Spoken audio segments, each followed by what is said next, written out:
Good afternoon. Good afternoon. Good afternoon. Break time muna tayo guys ha. Kasi wala kaming kasama.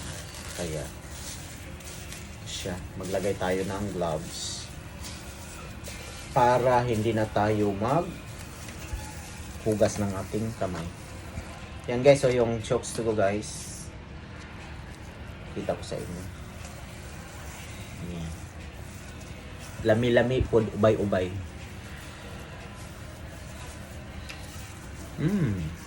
Alright.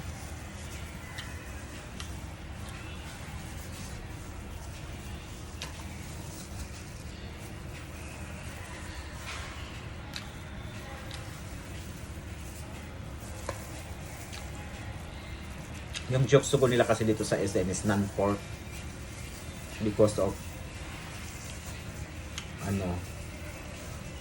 siguro more on Muslim customer kasi si SM Kulan is more Muslim shoppers. Ang daming customer ng mga Muslim dito.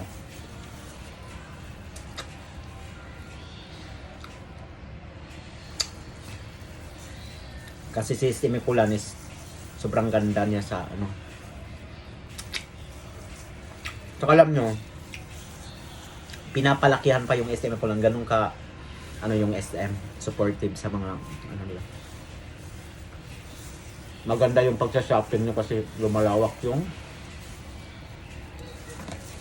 SM Ecolan. Lumalaki siya.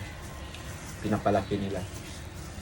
Kaya, good luck sa lahat ng mga gusto mag-shopping. Diba?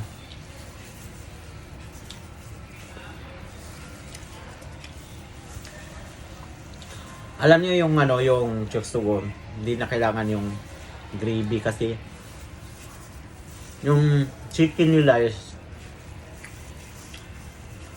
parang na siya, yung nakamarinated na siya. Parang lasa talaga siya na nasa yung karne yung pinakalasa. Kapit talaga siya. Kaya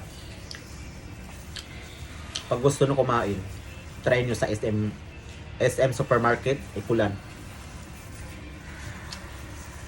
Harap siya ng counter. Makikita nyo po doon yung chokes to go guys.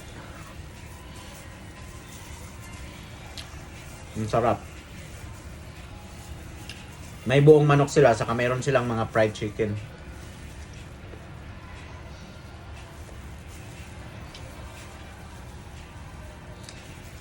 For take out lang.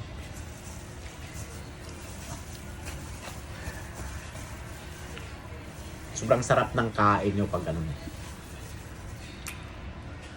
Thank you so much for watching guys.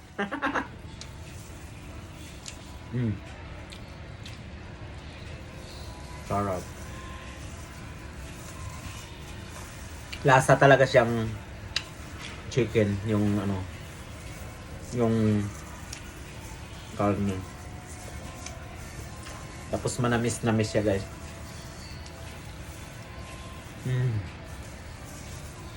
Tapos hindi siya malangsa kagaya ng iba. Diba?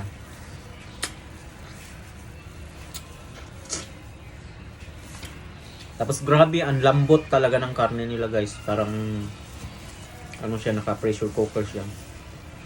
Ang lambot. Yung ibang lechon kasi, pag bumibili kayo ng lechon, yung iba mas parang matigas siya, di ba? Yung iba nga hindi pa luto, di ba?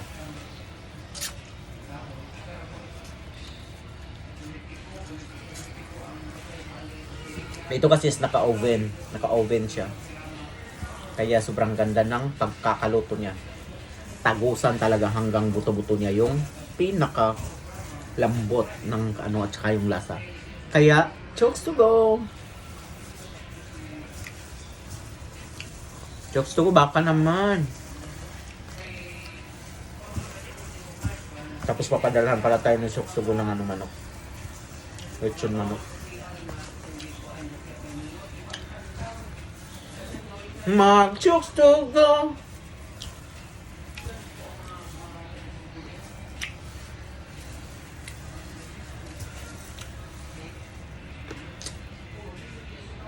Sarap.